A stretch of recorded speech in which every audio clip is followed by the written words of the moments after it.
Alléluia, Alléluia, Alléluia. Alléluia, Alléluia, Alléluia. Alléluia, Alléluia, Alléluia. Alléluia, Alléluia, Alléluia. Venez à moi, vous tous qui peinez sous le poids du fardeau, dit le Seignur, et moi je vous procurerai le repos. Alléluia, Alléluia, Alléluia. Alléluia, Alléluia, Alléluia. Le Seigneur soit avec vous. Évangile de Jésus-Christ selon saint Matthieu. En ce temps-là, Jésus prit la parole et dit, « Venez à moi, vous tous qui peinez sous le poids du fardeau, et moi je vous procurerai le repos.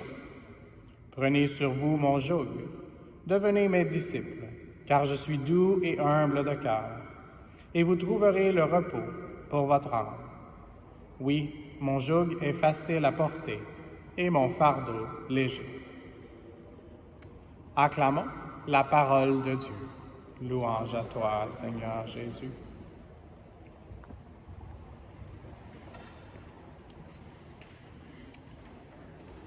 Quand j'ai regardé l'Évangile aujourd'hui pour me préparer pour l'homélie, j'ai pensé, on a eu cette lecture-là il n'y a pas tellement longtemps. Donc, je ne suis pas sûr que c'est ma mémoire qui oublie. On a parlé dans le psaume, le Seigneur s'est toujours souvenu de son alliance, mais notre mémoire à nous, parfois, elle oublie. Mais je pense que c'est une lecture qu'on a besoin souvent. Donc, peut-être que c'est ma mémoire qui veut la mettre un peu en emphase, parce que je pense qu'on est tous un peu fatigués. Je parlais à quelqu'un, puis la pandémie a eu des effets sur nous, donc on continue de devoir refaire nos énergies. Et puis, il y a plusieurs situations qui se passent, possiblement dans votre vie personnelle aussi. Donc, l'affaire à prendre en compte, ce n'est pas notre fatigue autant que le Seigneur qui nous donne les ressources dont on a besoin pour continuer notre chemin avec lui. Et dans la prière d'ouverture aujourd'hui, on a parlé de la tendresse inépuisable. Donc, quand on se sent peut-être épuisé, il faut aller avec lui pour recevoir sa tendresse inépuisable. Puis ce mot inépuisable pour le Seigneur, c'est un mot qui n'est pas assez fort pour vraiment décrire comment il est. Son amour est infini. Il nous veut avec lui, pas seulement pour un moment, mais il nous veut avec lui pour l'éternité. Et donc, prions les uns pour les autres aujourd'hui pour qu'on puisse vraiment appliquer cette parole.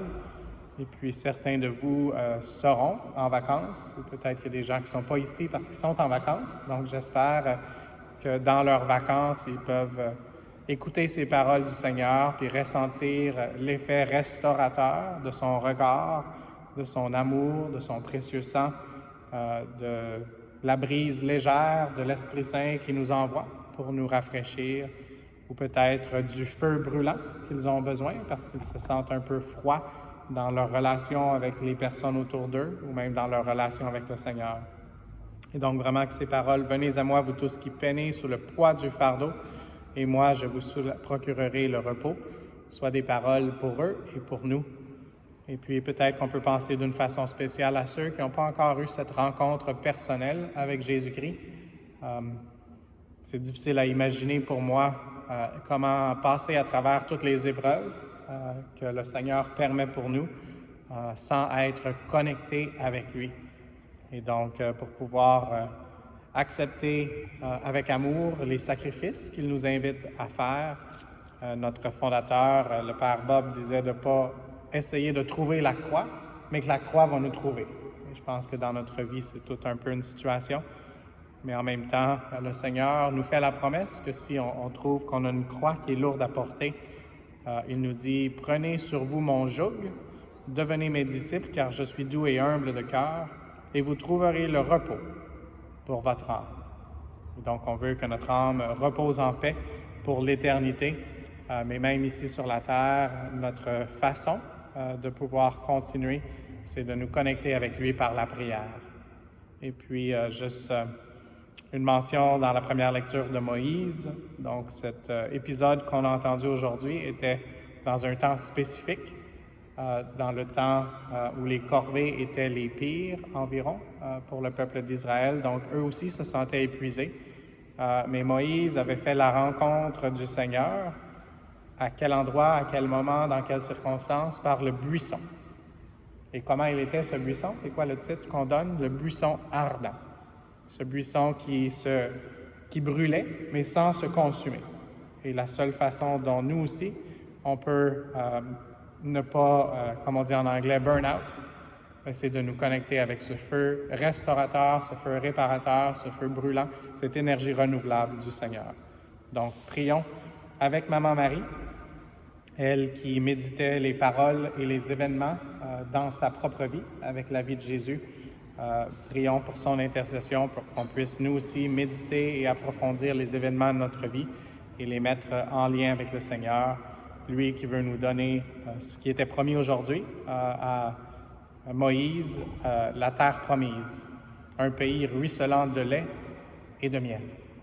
Et pour nos gens qui viennent régulièrement, on prie aussi pour notre projet de café, donc de lait, de miel et de café, qu'on puisse recevoir ce goût sucré du Seigneur, le goût de l'Évangile, pour pouvoir, à notre façon humble et en même temps en confiance, participer à la nouvelle évangélisation et que le Seigneur se renouvelle en nous et dans les personnes autour de nous.